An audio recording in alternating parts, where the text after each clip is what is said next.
Pakistan's most watching legal awareness YouTube channel.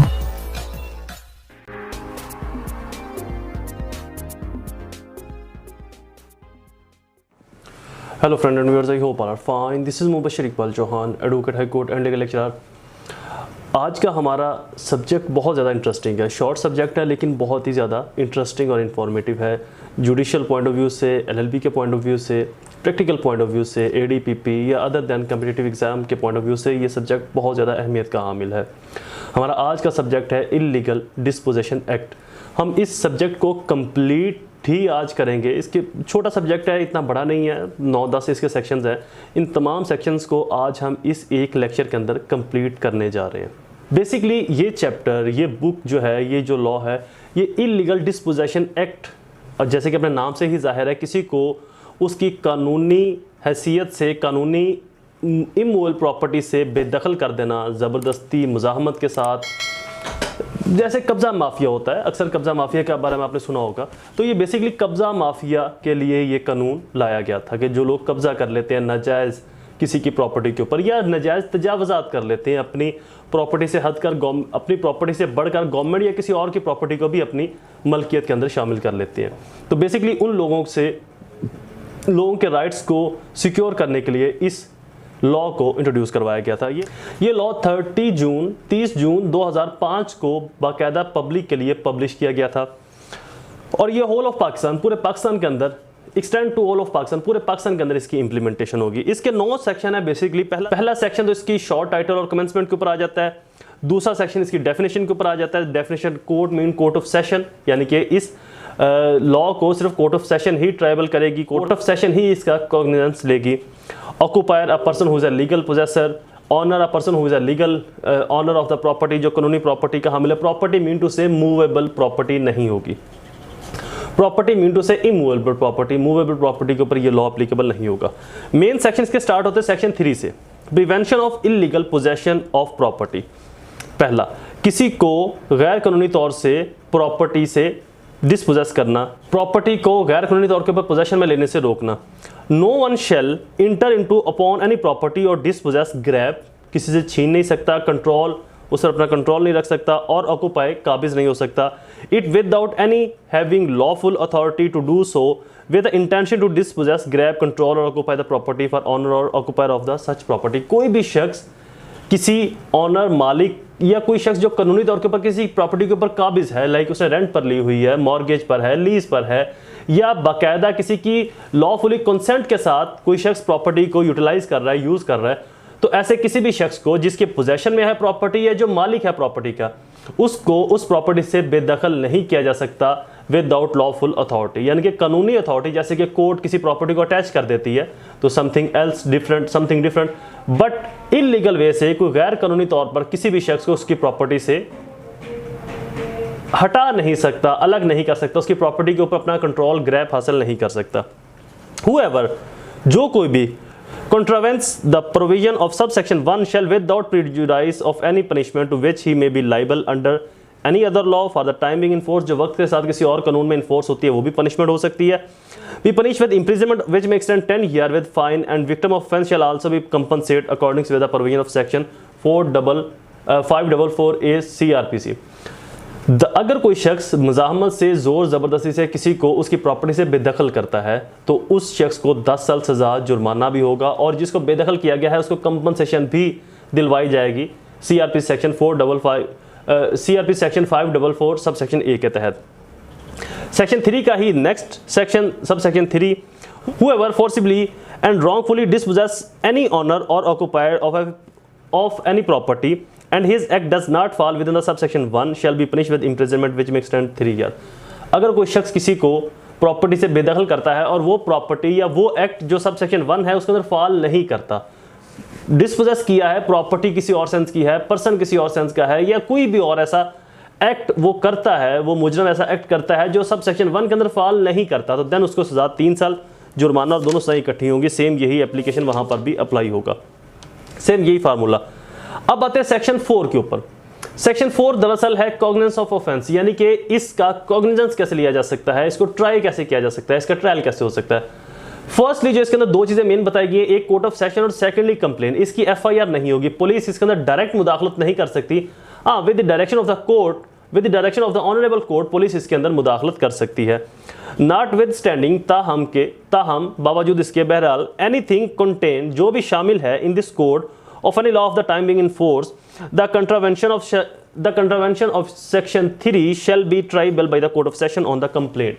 दो चीजें इसके अंदर आई हैं, triable by the court of session, यानी कि कम से कम सेशन कोर्ट इसको ट्राई करेगी, सेशन कोर्ट, डिस्ट्रिक्ट सेशन जज साहब या एडिशनल सेशन जजी साहिबान with the direction of district and session जज, वो इसको ट्राइबल करेंगे। Civil court, magisterial court other than जो सेशन कोर्ट के अलावा बाकी कोर्ट्स हैं वो इस सेंस में किए गए जुर्म को एक्ट को ट्राइबल नहीं कर सकती, कॉग्निजेंस नहीं ले सकती। और दूसरा तरीका कॉग्निजेंस का, ये कंप्लेन होगी, जो भी अग्रीव्ड पार्टी होगी जिसको उठाया गया है वो पुलिस से एफआईआर नहीं करवाएगी, वो अगर इलीगल डिस्पोजेशन एक्ट के तहत कार्रवाई करवानी है तो इसकी कंप्लेन करेगी सेशन जज साहब के पास।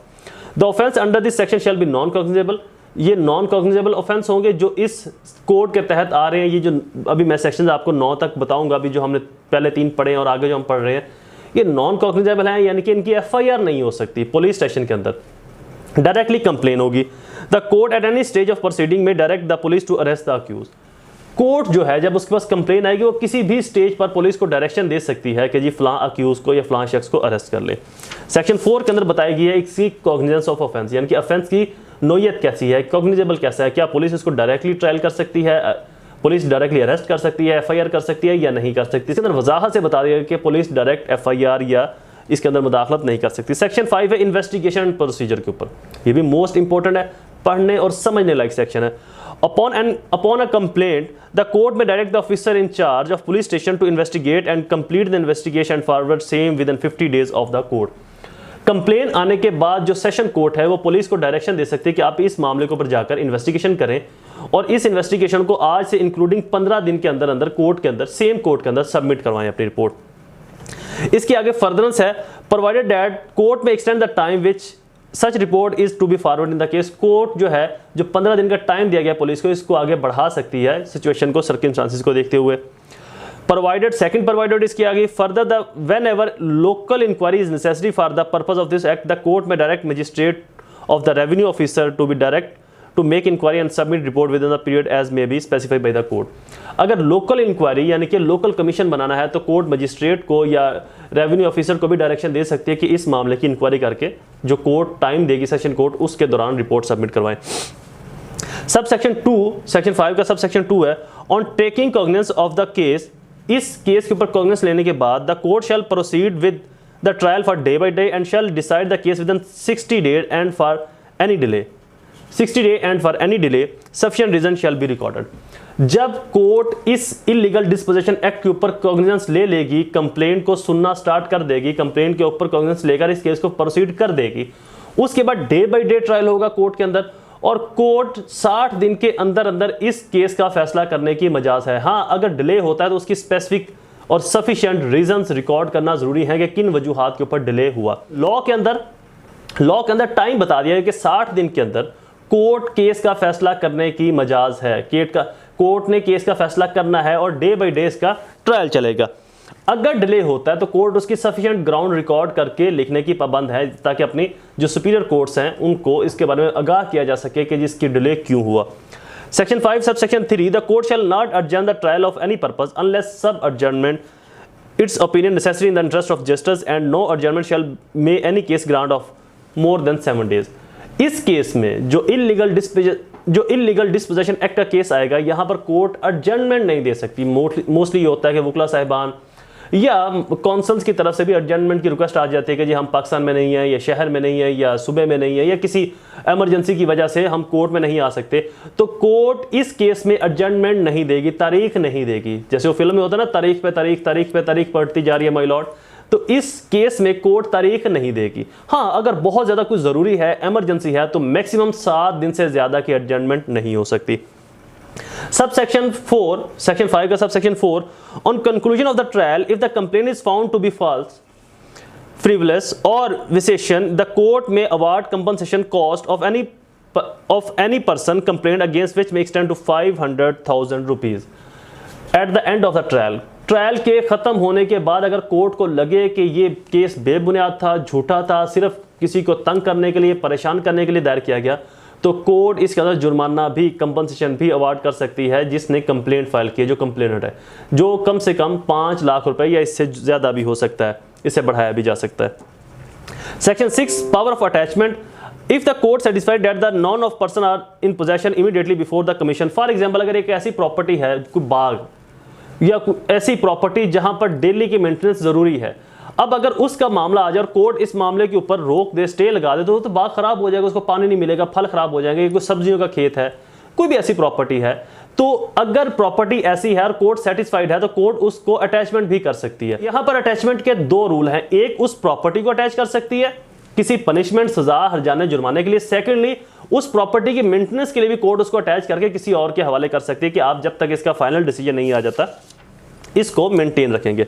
Section 7 ejectment and mode of recovery as a interim relief. इसका ओवरव्यू पहले आपको बता दूं कि फॉर एग्जांपल एक केस आता है कोर्ट में कि जी मेरी इस प्रॉपर्टी के ऊपर फलां बंदे ने कब्जा कर लिया। अगर कोर्ट को लगे कि डेट इज अ प्रेमा फेशाई, अब आप बोलेंगे जी प्रेमा फेशाई क्या है?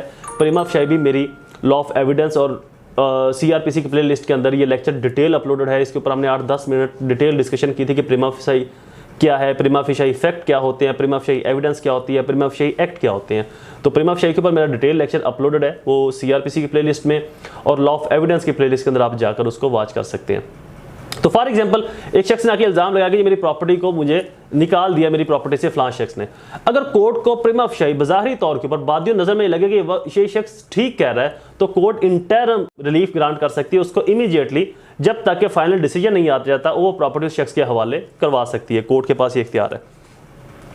Subsection 2, where the person against whom any such order is passed under subsection 1 fails to comply with the same, the court shall, notwithstanding any other law of the time being enforced, take such step and pass such order may be necessary to put the owner and occupy the possession। Court कोई भी ऐसा order जारी कर सकती है जो natural interest, इंसाफ के तकाजों के लिए ज़रूरी है। Subsection 3, the court may authorize any official or officer to take possession for securing compliance with the order। अगर कोर्ट ने इंटरम ऑर्डर दिया है, उस शख्स को रिलीफ दिया है, इमीडिएटली जो प्रॉपर्टी उसके हवाले की, जो कंप्लेंट लेकर आया, तो कोर्ट किसी भी ऑफिशियल कैपेसिटी में किसी डिपार्टमेंट को या किसी ऑफिसर को भी ये ऑर्डर दे सकती है कि जो ऑर्डर कोर्ट ने किया है आप इसकी फुलफिलमेंट करवाएं, इसको ओबे करवाएं। If any person authorised bye the court, अगर कोई शख्स कोर्ट की तरफ से अथॉराइज किया गया, अगर कोई शख्स कोर्ट की तरफ से अथॉराइज किया गया, अपॉइंट किया गया कि जी आप इस प्रॉपर्टी को इस शख्स के हवाले करें, और subsection 3 require police assistance in the exercise of power under this act may send the requisition of the officer in charge police station who shall such requisition assistance as may require. अगर कोई शख्स court की तरफ से appoint किया जाता है कि जी आपने इस शख्स की असिस्टेंस करनी है, आपने ये प्रॉपर्टी जो है इस शख्स के हवाले करनी है, और वो शख्स जो कोर्ट की तरफ से अपॉइंट किया गया वो पुलिस को रिक्वेजिशन भिजवाता है, पुलिस को समरी भिजवाता है, पुलिस को एक बुलावा भिजवाता है कि जी मुझे यहाँ पर पुलिस की ज़रूरत है, तो मेरी यहाँ पर असिस्टेंस की जाए, रहनुमाई की जाए, मदद फराहम की जाए। पुलिस इंचार्ज को, जो SHO होगा, उसके नियरेस्ट जो थाने का ऑफिसर होगा, उनको वो एक मरासला भिजवाता है कि जी मुझे इतने लोग या जितने भी मैक्सिमम हो सकते हैं, ये जो क्वांटिटी तादाद बताई गई, इतने लोग मुझे फलां जगह पर दिया जाए, यहाँ पर लड़ाई झगड़े का खतरा है, तो पुलिस वाले यहाँ पर आकर मेरी असिस्टेंस करें, मैं कोर्ट के ऑर्डर को फुलफिल कर लूँ। तो इसी के सेक्शन 5 के अंदर अगर पुलिस वाले असिस्टेंस नहीं देते तो कोर्ट उन पुलिस वालों के खिलाफ कार्रवाई कर सकती है, डिपार्टमेंटल इंक्वायरी कर सकती है, अदर देन पनिशमेंट भी कोर्ट जो मुनासिब समझे उन पुलिस ऑफिसरान के खिलाफ, या उस पुलिस इंचार्ज जो स्टेशन इंचार्ज होगा, जो ऑफिसर इंचार्ज होगा उस थाने का, जो SHO होगा, उसके खिलाफ कार्रवाई कर सकती है। The failure of officer in charge of the police station to render assistance subsection 4 shall be amount misconduct, और ये मिसकंडक्ट के ज़मरे के अंदर आएगा जिसके खिलाफ डिपार्टमेंटल इंक्वायरी भी डायरेक्ट कर सकती है और कोर्ट इसके अलावा भी जो सजा चाहे वो दे सकती है। Section 8 delivery of possession property to the owner. On the conclusion of trial, if the court find that an owner and occupier of the property was illegally dispossessed of property was grave contravention of section 3, court may at the time of passing order direct the accused to any person claiming through him the restoration of possession of the property in the case as may occupier if not already restored the section 7। At the end of trial, जब trial ख़त्म होता है, court को ये लगे कि जो property है ये ग्रैब के ज़रिए छीनी गई है, ग्रैब किया गया है, छीनी छपटी की गई है, मुज़ाहमत से इस शख्स को, इस मालिक को या जो शख्स काबिज है इसको वहाँ से निकाला गया, तो कोर्ट उस प्रॉपर्टी को रिस्टोर करवाएगी। अगर सेक्शन 7 के तहत रिस्टोर करवा दिया तो देन वो फाइनल हो जाएगी। अगर रिस्टोर नहीं करवाया, यानी कि इंटरम रिलीफ नहीं दिया था कोर्ट ने अभी तक, तो कोर्ट फाइनली वो प्रॉपर्टी उस शख्स के हवाले करवाएगी। और करवाने का तरीक़ेकार भी सेक्शन 7 के अंदर बता दिया, सेक्शन 4 के जरिए, सेक्शन 7 सब सेक्शन 3 के जरिए, सेक्शन 7 सब सेक्शन 4 के जरिए जो ऑफिशियल एजेंट है, ऑफिशियल किसी कैपेसिटी में किसी शख्स को वहाँ पर कोर्ट मुकर्रर करेगी कि आप ये प्रॉपर्टी शख्स के हवाले करवानी, और वो शख्स अगर चाहे तो पुलिस की असिस्टेंस भी ले सकता है। Section 8 subsection 2 for the purpose of subsection 1 the court may where it is required direct the police in charge, direct the officer in charge of police station for the such assistance as may require. Section 8 के अंदर भी जो honourable court है directly police station के अंदर ये मरासला भेज सकती है, उनको हुक्म दे सकते हैं कि आपने ये प्रॉपर्टी फलां शख्स से लेकर फलां शख्स के हवाले करवानी है। Section 8A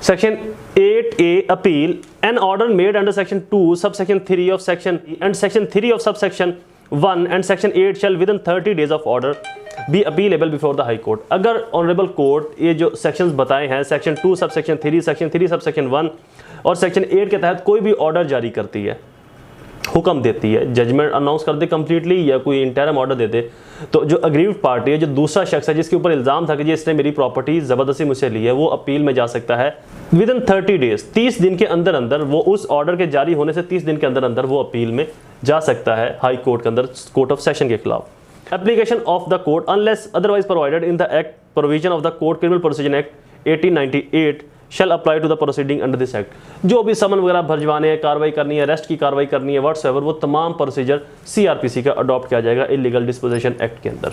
lecture is complete. I hope ये लेक्चर आपके लिए फायदेमंद साबित हुआ होगा।